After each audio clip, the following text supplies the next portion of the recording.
Hey everybody, Psycho here again, and we are back with another unboxing video. Today we're going to be taking a look at another 1440p monitor made by Asus. Stay tuned.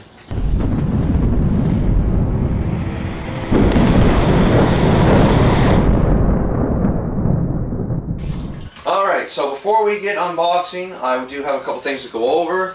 So this is the VG27AQZ1A series, which is exactly the same as this monitor here that I already done a review on.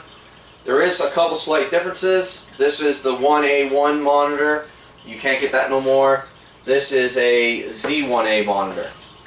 Now, as far as I can tell, the only difference is that this is a VA panel. This is an IPS panel. Contrast ratio is 1000:1, which is basically your standard, and this one is your 3000:1. So it's picture quality is probably a little bit less, but the price is also $100 cheaper.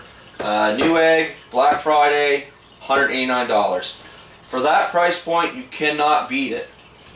So, now we got that out of the way, let's have a look and see what we get.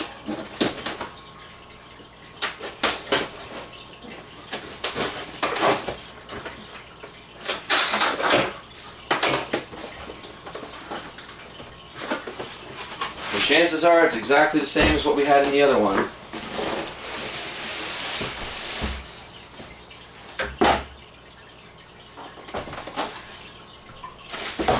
We have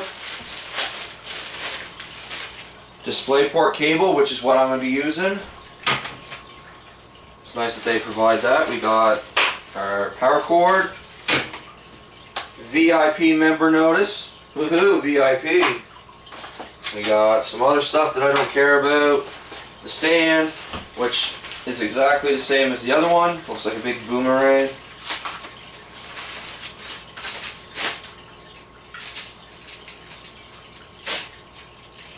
Like so.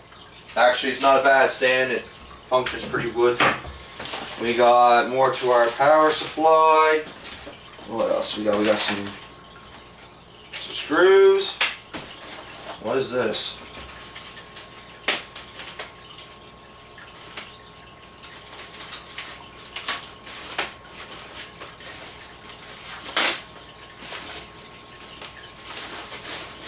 Oh yeah, there's the mount for the back of the monitor.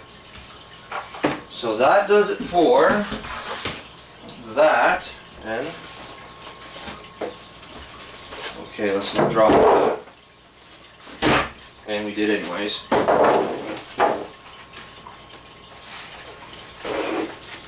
It is packaged pretty well,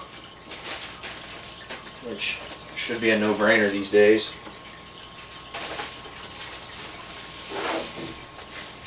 And right there, come on in.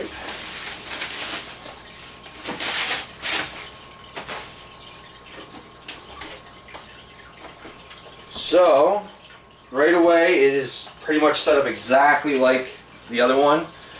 One thing I noticed, and this is probably the only issue I have with these monitors, the buttons are on the back. So like, if you want a power button to like turn the monitor on, you always got to reach in behind. That's the only issue I have. Like if you look over on this monitor here, you always got to be constantly reaching up under. That's it. That's the only problem I have with it all. Okay.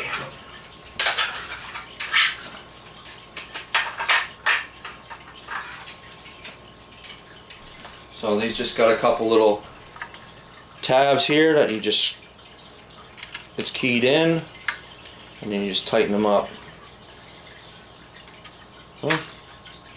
Pretty simple. And I would assume that's why they give you the 4 screws for the very back here. And try to do this so you guys can see. Just slides on. Oh, I got her balled up.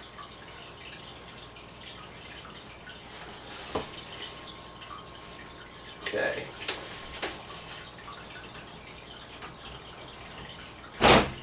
Just like that. Pretty simple. And we just We got 4 little screws for it with a little Allen wrench.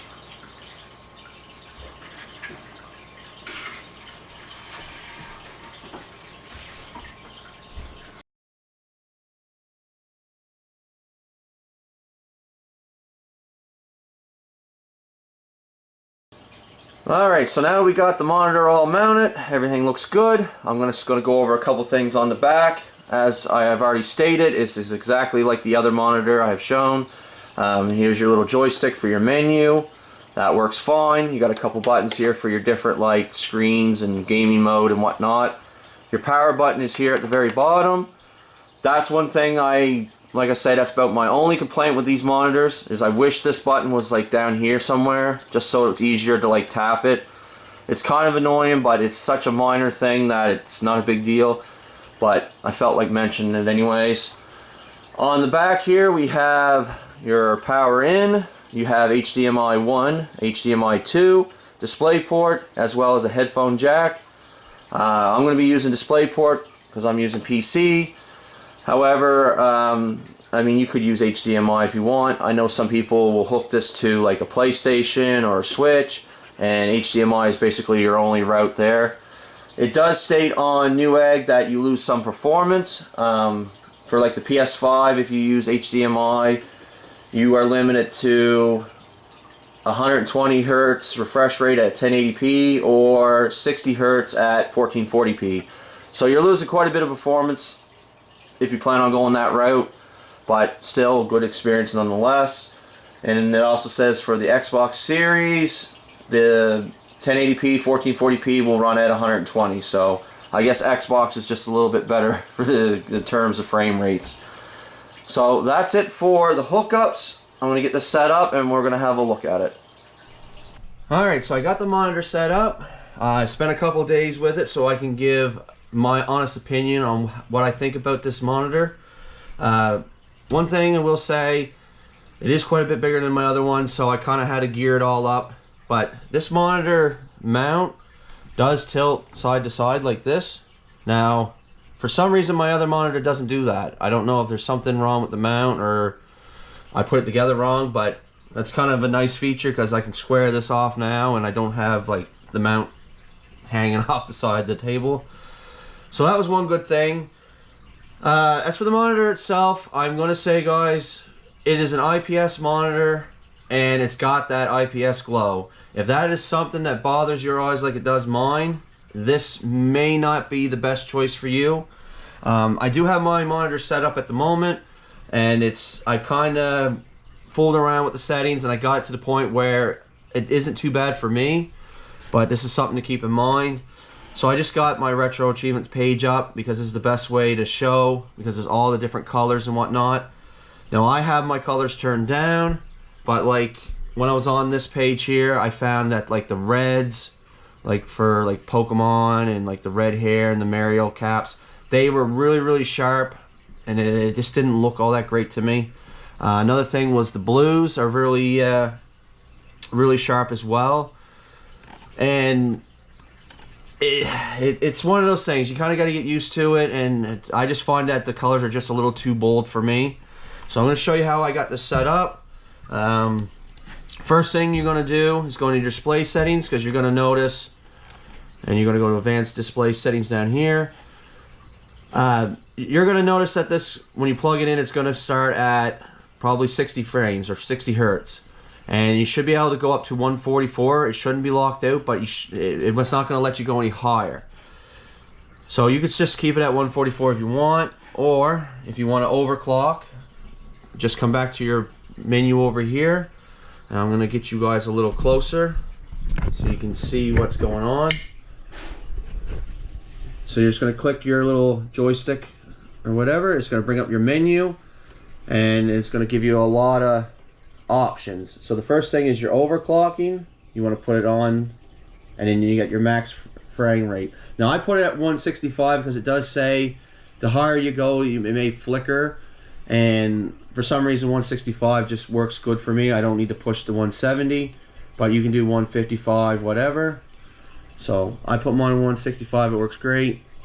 So that's how you overclock it. Then when you go back into your menu, it should come up, and then put both of them on there, whatever. Another thing, I'm going to show you guys my settings for how I turn down like the glow and whatnot. So I am in racing mode, that's the default. Brightness, I have it on 100. Contrast, I have it on 100. And the blue light filter, this is one thing because there's a lot of blue light with this monitor. I have it on a level 3 filter, so that took out a decent amount. And then when we go to color temp, I got my red on 70, green on 70, and blue on 70.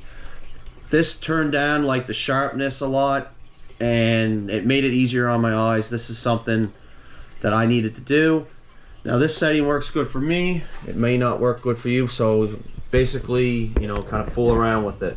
But with everything cranked right up, I just find it way too hard on my eyes. So that's pretty much it for my settings.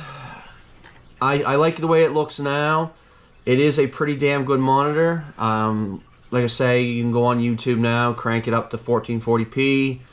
The videos and stuff like that, even with the colors maxed out, the videos are really, really nice. The picture quality is right there. But like I say, if you are sensitive to the sharpness and the glow, you know, keep that in mind. Alright, so final verdict. I truly believe Asus has hit a home run with this monitor. It's not perfect by any means. I won't say it's a grand slam, but for the price point, it is absolutely amazing. You get your 1440p resolution, you got your 170 hertz refresh rate. Mind you, I'm clocked at 165. It works great. I haven't seen any stutters or anything like that. Gaming wise, it looks great. And that is one thing that this monitor does better than my VA panel, is games, videos. Like if you're watching like the high def videos on YouTube, like the 4K videos, the colors are way more vibrant. It's such a more appealing look that I will say that it is better than this one. Now, if you ask me what monitor would I like to stare at for 12 hours a day, it's definitely going to be my VA panel. This monitor's not bad now, but the color's turned down, but there's still a little glow there. However, it's not too bad. You can get kind of used to it. But my go-to monitor will always be the VA panel. And if that was the monitor for $200, I would say hands down, that's the grand slam for sure. But all in all, like I say, both these monitors are great. I do enjoy it. I don't mind looking at this one. It's great. It's perfect. What more can I say? I can't. For the price point of under $200, you cannot go wrong if you get this monitor. That's all I'm going to say on it, guys. That's just my honest opinion. Coming up in the next video, we have a new gaming chair. Oh, I cannot wait. We're going to be unboxing and taking a look at the Vortex gaming chair by Emerge. So I cannot wait, because this one here is just wore out. So that's coming up later.